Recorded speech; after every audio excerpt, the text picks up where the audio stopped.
Prezados, estamos aqui novamente com o nosso programa Estudo em Foco Saúde, programa voltado às questões da saúde, envolvendo todos os processos da área hospitalar e que nós possamos contribuir para o próprio processo de assistência, de prestação de serviços de saúde. Hoje eu tenho a honra aqui de convidar minha grande amiga, a Denise Subtani, né? Que ela é da ONG Prematuridade, e queria, desde já, agradecer muito a sua participação, poder disponibilizar alguns minutos aí para que a gente possa falar um pouco sobre a sua ONG, viu, Denise? Muito obrigado. Obrigada, eu que agradeço aqui pelo espaço para poder falar de um tema tão importante que é o parto prematuro. Muito bom. Não temos grandes formalidades aqui, é um bate-papo, nós temos um período muito pequeno, mas pontual, para que a gente possa demonstrar aí qual é o nosso objetivo nessa entrevista. Primeiramente, queria que você falasse para mim o que é a Associação Brasileira de Pais de Bebês Prematuros, né? Se explicasse para os nossos internautas o que se refere a essa associação, por gentileza. Certo. É a nossa Associação Brasileira de Pais, Familiares, Amigos e Cuidadores de Bebês Prematuros, conhecida como ONGPrematuridade.com. Nós somos a única organização da sociedade civil trabalhando em âmbito nacional para prevenir o parto prematuro e também para garantia, né, dos melhores cuidados aos bebês e às famílias. E é um tema super importante, a gente está aí há 7 anos na estrada, trazendo esses dois objetivos principais, né, que é a prevenção e a garantia dos melhores cuidados, uma vez que o Brasil, né, Edson, é o 10º país no ranking em termos de nascimentos prematuros, em números absolutos, né, e a prematuridade, ela é a principal causa de mortalidade infantil antes dos 5 anos de idade no mundo todo. Então, é um grave problema social, é um grave problema de saúde que pode deixar sequelas para esses bebês e para as famílias, né, nem sempre deixa, mas a gente pode fazer muita coisa para mudar esse cenário e esse é a nossa missão, né? Trabalhar com as questões de evitar o parto prematuro e depois que ele aconteceu, então, de que maneira a gente pode garantir mais qualidade de vida e melhores prognósticos para esses bebês e para as famílias, porque é uma jornada não só do bebê, mas também da família que passa por essa experiência. Diante do fato de que nós temos uma nova realidade, né, da própria sociedade, as pessoas elas estão mais tecnologicamente informadas, né? Mas eu vejo com bons olhos a necessidade de que as próprias adolescentes venham ter conhecimento dessa questão da prematuridade, não? O que você acha desse processo? Sem dúvida, a gente, quando fala de prevenção do parto prematuro, a prematuridade é um processo super amplo, assim, mas quando se fala em prevenção, a gente pensa de cara em pré-natal, né, que realmente é muito importante e é um momento onde há maior chance de detecção de algum fator de risco para um parto prematuro. Mas quando a gente fala de prevenção, a gente está falando justamente desse momento anterior de conversar com os adolescentes, com os jovens, sobre sexo, sobre responsabilidade afetiva, sobre sexo responsável, para a gente evitar gestação na adolescência, gestação indesejada, porque tudo isso é um fator, né, realmente que afeta a questão da prematuridade, né, um bebê, uma adolescente que o corpo, né, ainda nem está formado para aquela gestação, a chance dela ter um bebê prematuro é maior. Então, tem toda essa questão que é bem social, né, para países em desenvolvimento como o Brasil, que é a gestação na adolescência, algo que a gente tem que realmente olhar com mais carinho e pensar em estratégias para evitar isso. Dentro desse contexto, essa questão da homoafetividade, né, que é uma realidade hoje na nossa sociedade, ela reflete também essa preocupação para os casais, tanto da área masculina como feminina? Olha, a gente vê uma preocupação de todos, assim, a gente sempre tenta trazer esse tema que é universal, né, porque a prematuridade ela pode acontecer com qualquer família, de qualquer lar, né, independente de condição econômica, de raça, de cor, de orientação sexual, então a prematuridade ela pode acontecer. Então a nossa conversa sempre é bem universal para trazer sensibilização para as pessoas, dizer que, olha, a prematuridade pode acontecer, não é alarmismo, é trazer informação, né, os sintomas, né, se sentir algum sintoma diferente, procurar ajuda, quais são como ter uma gestação saudável, como garantir um parto seguro, né, fazer um planejamento desse parto, ter um apoio de uma equipe multiprofissional, e pensar que a gente atuando antes, né, a chance da gente evitar esse parto prematuro é muito maior. Então, não é causar pânico, dizer, olha, teu bebê pode nascer prematuro, né? Não, realmente pode acontecer. Se acontecer, é um bebê que vai para UTI, esse é o processo, né? Ele vai inspirar cuidados, mas que a prematuridade não é um diagnóstico, um desfecho, né? De que o bebê vai correr risco de vida, que ele vai ficar com sequelas, mas realmente é algo que a gente precisa trazer com mais carinho, né? Colocar isso na caderneta de gestante, colocar isso nos murais das unidades básicas de saúde, trazer esse tema com mais carinho. Denise, até como eu estou também dando assistência para um sindicato patronal, né? Eu tenho visto, e nós conversamos recentemente, sobre a sua luta com relação aos sindicatos, seja eles patronal ou profissional, no sentido de estender essa conscientização da prematuridade, né, com relação à sua causa e o seu objetivo. Uma das coisas que eu venho destacado no segmento é o fato de que, na área hospitalar, nós temos dois segmentos, o privado e o filantrópico. O privado, por sua vez, quando ele está incluso no programa cidadão, né, onde ele pode deduzir, né, uma licença maternidade maior do que 120 dias, ele pode deduzir isso no imposto de renda, né? Já o segmento dos filantrópicos, ele não paga imposto de renda e ele não tem como abarcar esse tipo de situação. Não obstante a isso, os próprios hospitais filantrópicos têm entendido que seja factível estabelecer em suas cláusulas uma extensão de estabilidade até por mais 60 dias, né?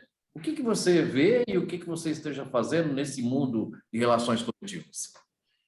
Perfeito, perfeito, Edson. Essa questão da licença maternidade é um tema que é super importante e que a gente se orgulha muito de ter participado de uma mudança, né, na sociedade, que foi recentemente, que foi a ampliação da licença maternidade para mães de bebês prematuros. Na realidade, começou como uma ação no Supremo Tribunal Federal para garantir a ampliação da licença para mães de bebês prematuros que trabalhavam em regime CLT, né? Mas que acabou evoluindo, então, para uma portaria do INSS que hoje garante que todas as mulheres que trabalham, que contribuem para a Previdência, né?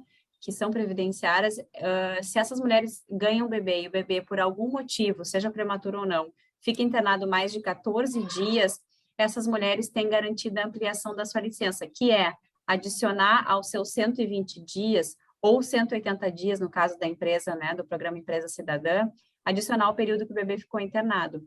E a gente entende, né, claro, nós somos a voz das famílias, né, de bebês prematuros. E as famílias realmente só conseguem fazer os cuidados e se sentir realmente pais e mães quando o bebê vai para casa.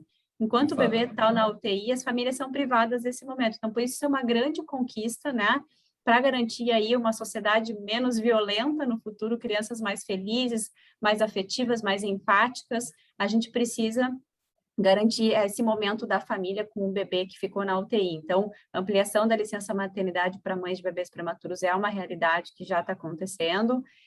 As servidoras públicas não foram contempladas, mas a gente tem uma proposta de emenda constitucional tramitando no Congresso que vai, né, que visa isso. Então, é uma das nossas bandeiras lá no Congresso. Nós temos uma frente parlamentar, inclusive, lá em Brasília, senadores e deputados Voltada para que essa apoiam questão a da causa, prematuridade? voltados para a questão da prematuridade. A deputada Carmen Zanotto é presidente da nossa frente e é exclusivamente para a causa da prematuridade. Inclusive, vamos fazer agora durante o mês de novembro, que é o mês, né, que se fala de prematuros, várias lives com os parlamentares também para falar sobre isso.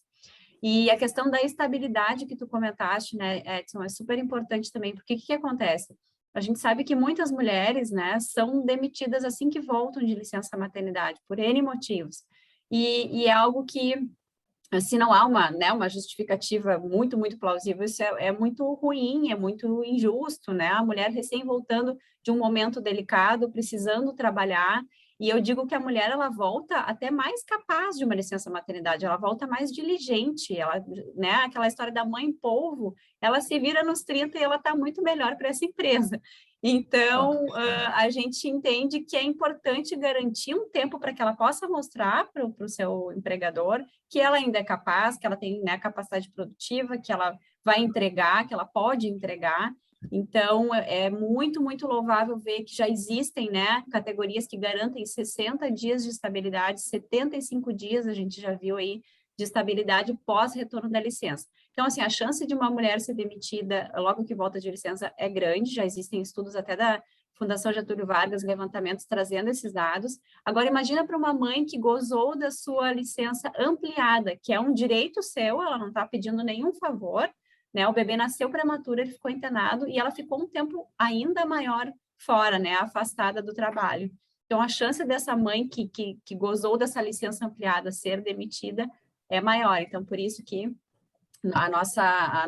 nosso ideal seria que esse período de estabilidade pudesse ser de 90 dias, Edson, porque a gente compara daí, então, com o período de experiência numa empresa, né? Que é aquele período mínimo para que patrão e empregado ali né, possam concluir se vai dar certo ou não, enfim. Então, para nós, né, o ideal seria esses 90 dias, é o que a gente está aí pleiteando com. A gente iniciou essa campanha recentemente, mas os sindicatos que já prevêem esses 60, 75 dias, a gente considera isso super, super louvável, porque é importante para essa mulher, é importante para as famílias. Até porque, até como representando lá no Sindicato das Santas Casas, no qual eu sou presidente, estou como presidente, né?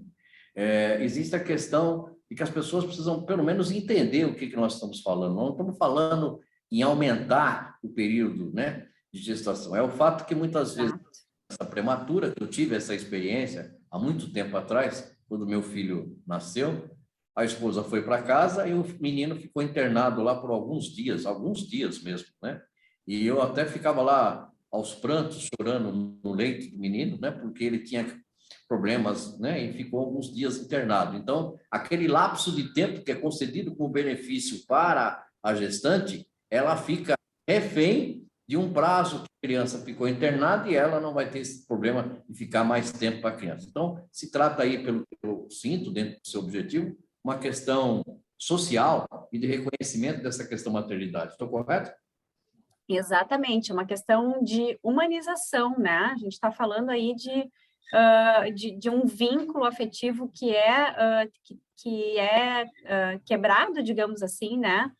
Porque para poder realmente fazer aquele vínculo, para o bebê ter chance de ser amamentado, para a mãe poder, né, a família em si ter os cuidados, né, integrais daquele bebê, somente quando ele vai para casa, por mais que a UTI tenha uma política de cuidado centrado na família e os pais participem dos cuidados desde o início, né? A gente vê que isso tem acontecido cada vez mais, ainda bem, mas isso é importante. E isso da estabilidade, acho que vale a gente ressaltar que isso não é um ônus maior para o empregador, porque não, né? E vale lembrar também que esse período ampliado da licença, Edson, ele funciona da mesma forma como a licença maternidade. Então, o INSS está envolvido, né? Não tem um custo maior para a empresa, né? Ela funciona como a licença maternidade. E essa questão da estabilidade também não há um ônus, né? A única coisa é que tem um período maior para aguardar, né? Caso essa empresa queira se desligar dessa funcionária, mas pelo menos ela tem a chance de mostrar, né, que ela pode trabalhar e a empresa de ver que o trabalho dela realmente ainda faz a diferença, né? Diz uma coisa, eu até anotei aqui no meu roteiro, eu queria que você me explicasse o que é essa campanha zero na sua associação. Separação zero. Então, todos os anos a gente faz uma campanha alusiva ao mês do Novembro Roxo, que é o mês internacional de sensibilização para a prematuridade. Então, a gente, né, a ONG Prematuridade.com representa o Brasil numa rede global de associações voltadas para esse tema. E durante todo o ano a gente faz reuniões, né, para discutir o que a gente vai falar no Novembro Roxo, no Dia da Prematuridade, que é o 17 de novembro, é o Dia Mundial da Prematuridade. E como com a pandemia aconteceu, não só aqui no Brasil, no mundo todo, aconteceu um movimento das UTIs restringirem a entrada dos pais na UTI neonatal, não só restringir a uma semana ou meia hora por dia, que já não é, já é errado, digamos assim, mas algumas UTIs proibiram a entrada dos pais, né? Teve famílias, teve mães e pais que ficaram mais de 100 dias sem entrar na UTI para ver o seu bebê. né? E a gente fala isso é um crime, porque não tem embasamento nenhum. É óbvio que quando a mãe, quando alguém, né, o bebê, enfim, existe um risco de infecção, seja pelo coronavírus ou qualquer outro fator que necessite um isolamento temporário, ok.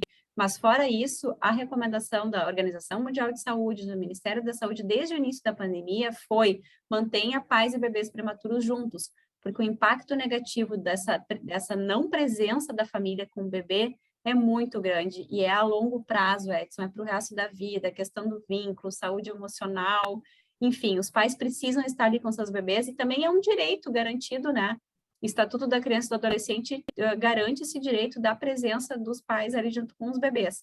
Então, decidiu-se que, né, a campanha do novembro desse ano, 2021, seria separação zero, haja agora, mantenha pais e bebês prematuros juntos, né? A gente define um slogan global em inglês, né? Obviamente que a nossa língua universal e de comunicação nessas reuniões, e aí cada país, então, traduz, né, para a sua língua mãe, para poder trazer sensibilização e falar numa só língua, né, numa só voz, trazer esse mesmo tema. E esse ano, então, é o da separação zero. Que pai e mãe não são visitas na UTI, a gente fala, visita é avó, é irmão, né, que agora com a pandemia isso fica mais restrito, ok, a gente entende. Mas pai e mãe não são visitas, né, a presença deles tem que ser constante ali dentro para botar no contato pele a pele, né, para o bebê ouvir a voz da mãe e do pai, né, o cheiro, o olho no olho, isso nenhum iPad, nenhum tablet substitui, né? De fato. Denise, você sabe que a gente tem um curto período para poder fazer essas gravações, mas eu estou extremamente lisonjeado por você ter aceito esse nosso convite, agradecer muito a sua participação, queria desde já que você disponibilizasse aí o seu site para que as pessoas possam entrar e agradecer muito, eu acho que ficou muito fácil das pessoas entender a sua representatividade dentro dessa ONG, viu? Eu quero dizer que eu que estou lisonjeada por participar dessas primeiras edições do programa, te desejar sucesso. Estamos aqui, somos parceiros agora, estou sempre à disposição. O site da ONG é o www.prematuridade.com e lá tem muito conteúdo, tem mais de 600 histórias reais de prematuridade, enfim, tem muita informação e nas redes sociais da ONG também. E convido a todos para participarem do Novembro Roxo e aderirem a essa campanha aí, para a gente proteger os nossos bebês e prevenir o parto prematuro. Muito, muito obrigada pela oportunidade. É isso. Repete novamente o site para nós, para que a gente faça bastante divulgação.